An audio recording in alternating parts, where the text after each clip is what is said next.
previous discussions, being rightfully frustrated with the amount and speed of traffic in town. What staff is looking for here is this the kind of thing that you guys are looking for? Would you like it to be more strict? Would you like there to be more public dollars at play? Or does the onus on the neighborhood having a larger share as the proposed intervention goes up in price make sense with what the board is looking for?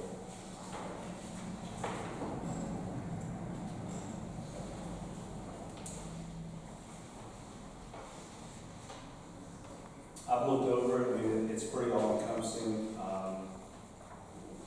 We certainly have different pockets throughout town to see a little bit more traffic and speeding and whatnot. But you know, that's just me giving an overall perspective on it. I feel like it puts a lot on the citizens, like a lot of paperwork type thing. Like, hey, first they do this, and then the officers do this, and then the next step is this. But that's, I mean, you have to have steps to make something work, right? And we need the citizens to come forward to let us know what's going on. We can't just have somebody come and say, hey, we've got a lot of people speeding on our street, because we know that, right? So is that the whole point of having the steps and the process? And I just don't want it to be too many steps where it's taking up too much time for the police officers or whoever else is having to. I know it's a town manager. Yeah, absolutely. The only other piece that I would add to that is part of it is to encourage public participation, not just for one individual. Many times we've seen that if you have a speed limit of 35 miles an hour, people driving 37, there are some individuals that will call the police 10 times a day for that individual driving 37 miles per hour. The rest of their neighborhood might not have such an issue with it. And so we want to take public action as a governing body to regulate the speed in that neighborhood for one person. And so this gives them a roadmap and a flow chart and says, if you do this, then this, if you do this, then this, if you do this, then this, which, although there are a lot of steps, it also ramps up in both cost and time of involvement for everybody involved. So I do like the steps, the process of the step 1, 2, 3. I would read what it says on my old eyes. I can't read anymore. I really need glasses. Well, I think the good thing about it is to give citizens a little bit of input instead of them having to come, because you know, when we started the discussion on South Nassau, people that don't travel that road don't know it's an issue until it's brought before us. Once it was deemed an issue, we studied it. We had a ton of man-hours put into kind of watching and seeing what was happening. Go door to door. I guess it's door to door. So I feel like this gives people a little bit more feel and input, knowing that they're part of the process and helping to get things resolved. I guess the thing we need to figure out now is, because one, this is the first time we're truly seeing it, right? So we probably just need to look through it a little bit more, digest it, and try to come up with what we feel like. Because it looks like, from what I can tell, there are certain solutions about what we could do on certain streets, whether it be roundabouts or chicanes or, you know, choke down, what is that? A choker, yeah. So, is it fair to just have us kind of like disseminate the information and then come back and then direct staff on a specific route, or just person through that system? So that's what I was talking to you.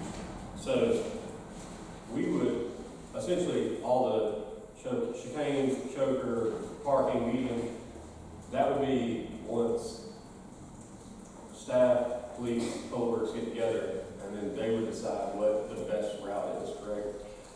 in whatever the neighborhood is willing to help you. Yeah, I was gonna say, yeah, so that was like, that's like the high end side of it. Yes, sir. Or like, yeah, so like, you guys get together and actually like, just, these are just showing us all the options which you guys could use. And some of them are, for example, speed tables, which are, for lack of a better term, skinny, speed bumps, right? So that the fire truck or an ambulance can roll around them instead of going over them, right? And so they don't impact stormwater the same way that a speed bump does. And those are way cheaper than putting in a roundabout or a chicane. Right. So we would escalate to the more expensive options. Right, yeah, so like, this would go to level one, you guys would have that level one, just a level one issue, just a level two issue. Yes, sir. Okay. And on level 3 for the neighborhood, like putting up a sign that says, "Thank you for going slow." Correct. I was just making sure that it wasn't like, hey, we need to pick one. I was like, no, it's, you guys are deciding first area. Can we talk about funding a little bit, because I know you brought that up, and I know that I think that you said the neighbors part of it, and when the funding is available, I literally can't read it. Can you remind me of how the funding would work? It's really ridiculous right now, I'm upset. I literally can't see this. Yeah, so it ramped up based on the expense to the neighborhood. And that's at level 3, is that correct? Or does it start at level 1? It would depend, but it does say level 3 traffic calming measurements will be implemented as funds are available at the discretion of the Board of Commissioners, the town manager, and/or the chief financial officer. Level 3 traffic calming projects may be included as a line item in the capital improvement plan for the next fiscal year. The Board of Commissioners and/or the town manager may recommend a 25% cost share be provided by the applicant.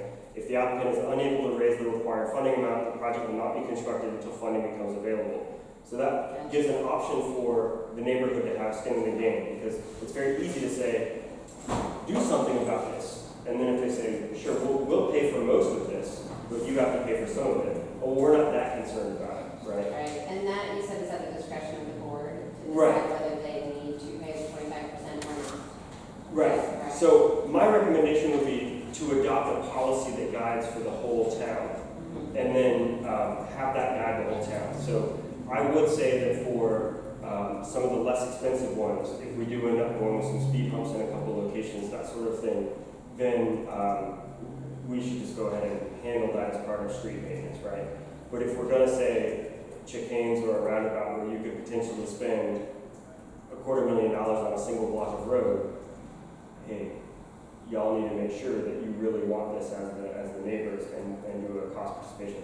What we don't want to do, in my opinion, is have a policy that's in place that says this is what any neighborhood can do, but we're going to pick this neighborhood because we know that it's this, right? Because when we start picking within the jurisdiction, stuff gets a little tricky.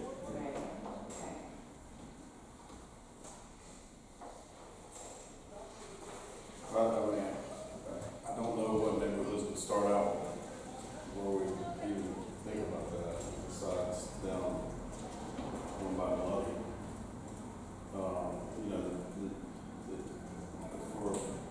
For folks that live on this side of Main Street, when we start tearing up the road and doing stuff over there, it's gonna open up over here. It's just the way it works. So speed tables are great. Honestly, I think it needs to be more of a speed limit and policing issue as far as, I went out the other morning, tried to jog before I died, and a guy went down the street 6 o'clock in the morning, 60 miles an hour. I stood right there and watched the radar. So I don't know what to say about it. We can't be there all the time. Well, that's going to be that's going to pick up over there. So, and that's for everybody that lives on this side. It's going to be a problem. So when you were jogging, how fast did it say you were going? That was the 60. That was the 60. I was going the other direction. I was going the other direction. Yeah, so that's. I don't know what we do about that. I don't know if we move the speed limit down to 20, 25, 15. It's 25 now, and nobody does 25. So This is one thing that I miss about being in this building. You hear, right? I'm We not can going celebrate because it'll be the last one.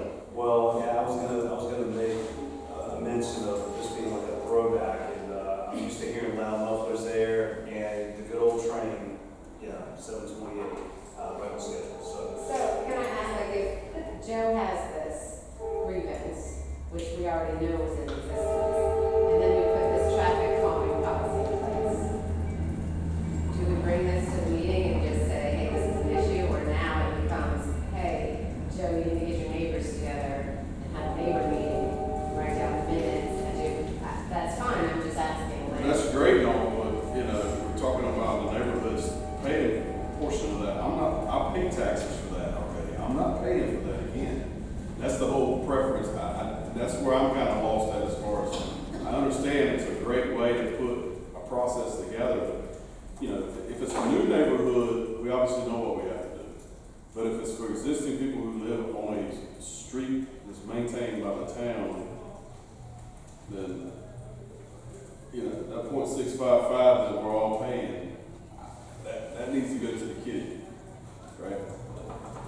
I think what he was saying is, We have discretion on it, correct? yeah, we have discretion, so in your situation, it's not just the people that live on the street that use your street. So To be people not on the Versus- exact scenario. Yeah, I get all that. I understand that. I just, you know, we want to make sure we take care of the folks that already are here and for future growth.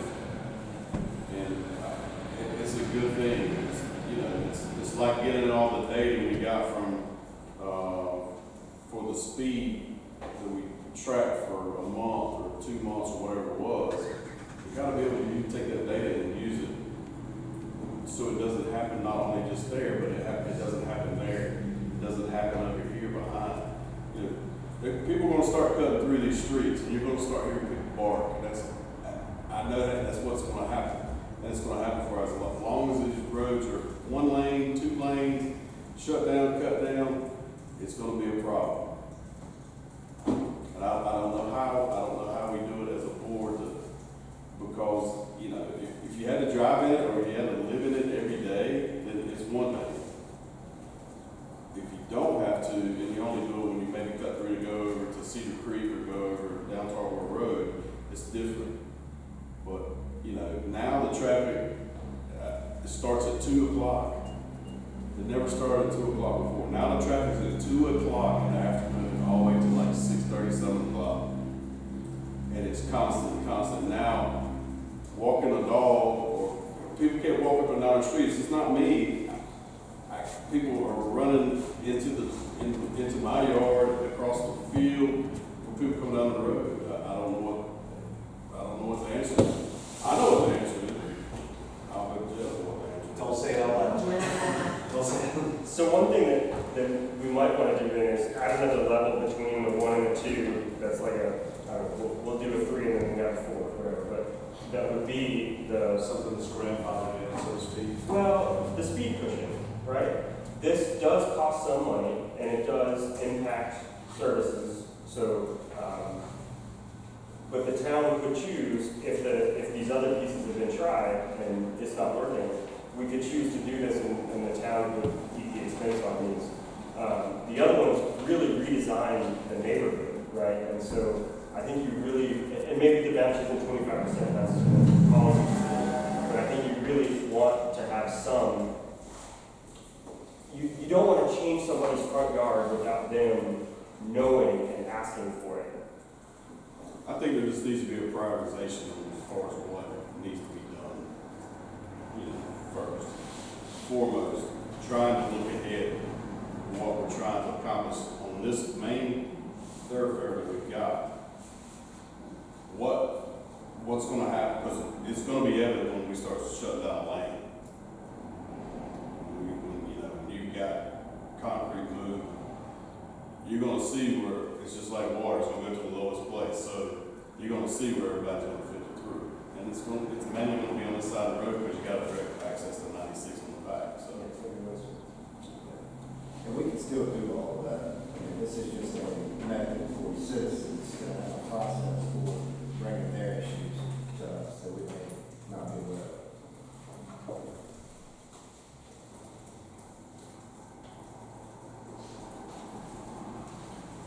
I'll say on South and I saw when they started having a lot of issues with it. When they started doing increased enforcement and stuff, I mean, it made a huge difference because people go to that stop sign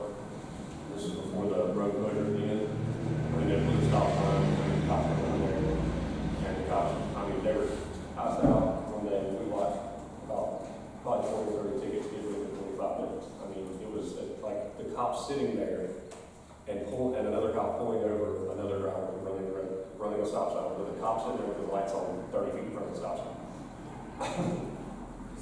And it has made a difference. I know that's not what this is, but it is like the traffic's calm, and it makes a big difference on there. You get out there walking dogs, I mean, just have people trying to cut through, but you can't. Not a lot you can do about that. I mean, you have people cutting through to cut around the 96, which when we get to the budget with the engineer looking at that Tarver 96, but that makes a huge difference there. I think that would have a lot of traffic cutting through down Main Street, cutting through all these back streets to get around. Well, even with the amount of construction going to Main Street, the amount of traffic is still going to be the same. The hope is that with that turnarounds here, there, it's going to improve the flow, to get in and out a lot faster. So, and I think, you know, and obviously, people are extremely opinionated about South Nassau. And what I would say is, trying to drive and take the kids to school and seeing a pretty bad wreck, it seemed like every week, at least every other week. And now that it's been shut down, I haven't seen it. And that's not to say there hasn't been wrecks there, because there very well could have been. But I think over the year that it's been shut down, it's drastically decreased. Just as because I came that way, somebody tried to get around the barriers when I was driving. Well, Okay. I'm gonna say this, and people are good people, and you just cannot fix stupid. So I don't care how y'all need to write that. And they tried to do I'm just gonna do it it, dead serious. and they were going to do a U-turn.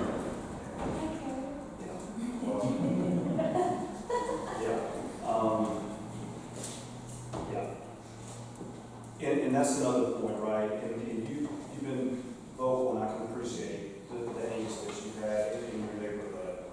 And I would say that we've got to be able to do something. I would concur. Well, you know, it doesn't only affect me, it affects everybody up through there and going across on the Cross Street and going all the way up, Winston, going over to Nassau. Because now they're trying to get past that traffic there at the lights, so they go all the way up to Nassau and go right. Right. And then just close your eyes and punch it to get out on Main Street. And it's just going to be more and more. Yeah. And understandably so. I mean, I get it. I think there's things that we can do, and I think there's things that we can shift and adjust and make changes and do all the things. But then there's also a burden of responsibility on the driver to actually obey the law and obey speed limit and not look at their phone while they're driving and not do all these other things. So you're putting a lot into the hands of the person behind the wheel who might have 50 different things running through their head, not paying attention. That does not live here. That doesn't live here. I agree. No. I'm with you.